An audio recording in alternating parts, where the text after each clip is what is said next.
So today, the 10th of October 2019, is World Mental Health Day. And I'm just bringing about a video to discuss what it is, what it means to people, what it means to me, and all the things attached with it. So World Mental Health Day began in 1992 in the UK, and its basis is around attacking stigmas and getting people to talk about how they feel. So just a few stats really to start with is that 1 in 12 people experience some sort of depressive thought within their lifetime, which is obviously very common, and it's much more common than people sadly realise. And the chances are that you'll likely know someone or know someone who knows someone that's been affected by it in their lifetime.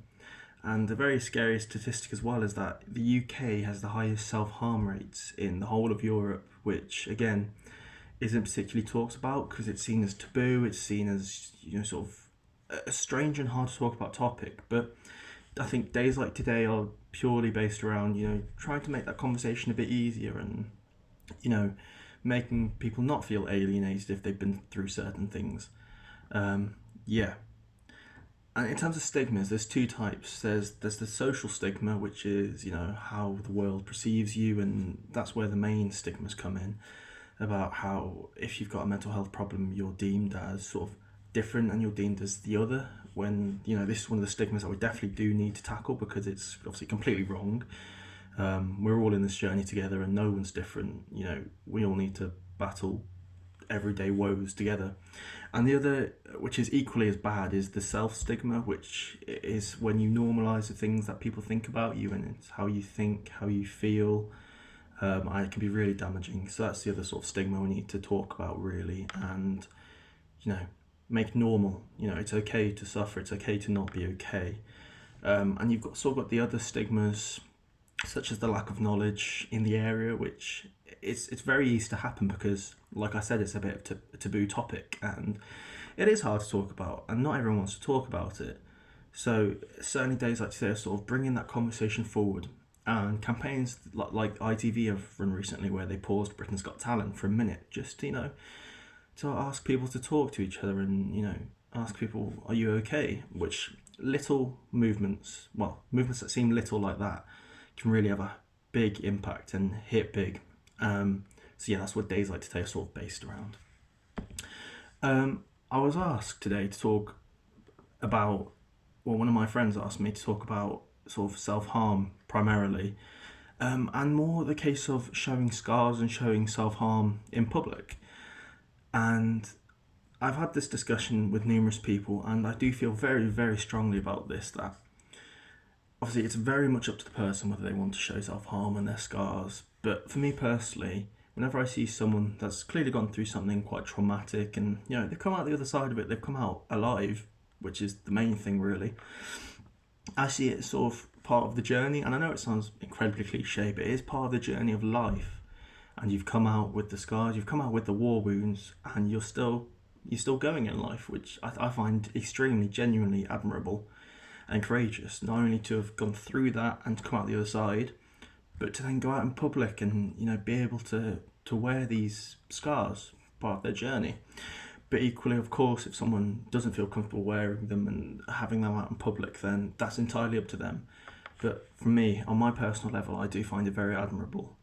But yeah, it's very much up to yourself.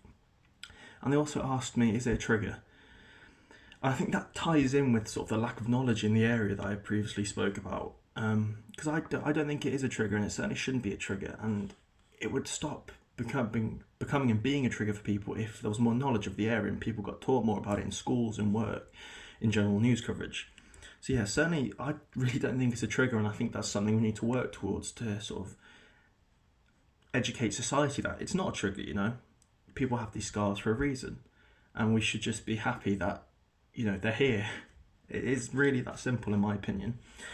And another sort of stigma, something I'd like to talk about today, is that it's often perceived with mental health that it's very much a lifelong thing, or a prolonged and long thing. But another stat is that half the people who suffer from some sort of depressive illness, when they get treated, they recover from it within 3 months. That's it, just 3 months. Very quick time period, and I think that's sort of lost in the news when and if they do report it, and lost in media. And that's something we do need to talk about as well. You know, you can suffer from these illnesses and there's nothing wrong with it, and then you can go and get treatment, whether that's normal medication treatment or, you know, counselling, CBT, anything like that. The chances are that you'll recover from it within 3 months, because half the people who do suffer from some sort of depressive illness recover within just 3 months. And it's the minority that suffer, you know, sort of more prolonged illnesses. And another study that I really found quite sad really is that a study was done on 14-year-old students in England about how they perceived people with mental illnesses. And, you know, the word that came up most to describe them was disturbed, and there was other words like loony or crazy.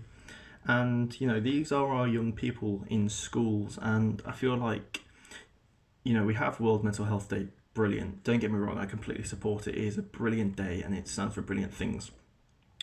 But as soon as we don't tackle the roots of the issue of, you know, mental health being perceived badly, which does start in schools, the sooner we tackle that and build upon that, then the better society will be. So I also asked people what today means to them and what sort of World Mental Health Day really means, you know, to them. And I've got the responses here, and some of them are very powerful. I do find they're powerful, and people have been very honest with them, and I do really appreciate that. And they do strike a chord, some of them, with me.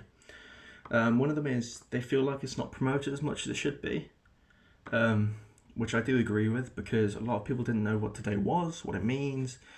And I feel like as a society we are taking steps in the right direction towards this, and it's very nice to see, and it's very promising that it's spoken about more in news, in workplaces, in schools, in universities.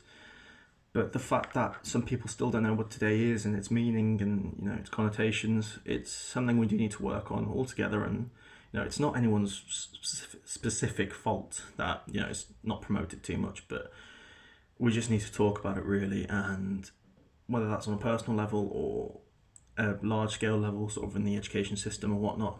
But yeah.